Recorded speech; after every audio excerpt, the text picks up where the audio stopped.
my early teens was a real struggle with pornography.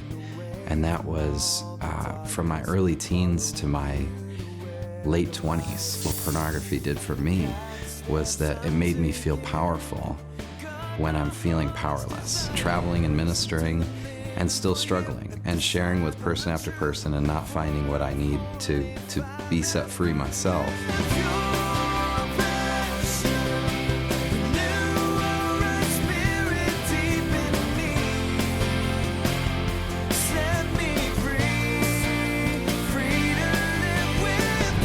Casting down strongholds is not just going out and waving a worship flag and banging a tambourine in a worship service. It's actually casting down those thought structures. Welcome to Pure Passion. My name is Colette Burque, and I'm your host for today's program. Did you know that you can have complete freedom and deliverance from sexual sin?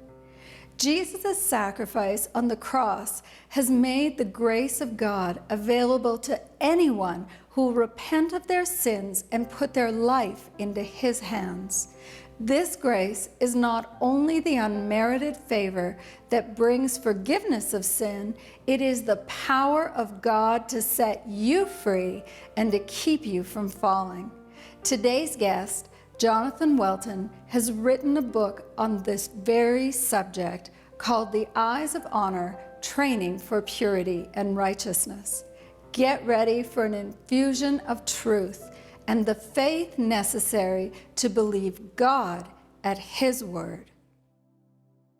For me, what crept in was probably in my early teens was a real struggle with pornography. And that was from my early teens to my late 20s. And that was, I'd say, close to 15 years of ongoing struggle with that. Having grown up in church, it's not something that, at least the church background I had, that you talk about, that you can share about.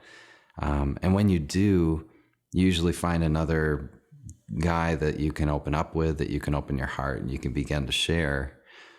But he's usually having the same struggle. And so all the messages that every youth leader gave, all the messages at every conference I went to about sexual purity would talk about, if you could just find someone to be accountable to, open your heart, share your story.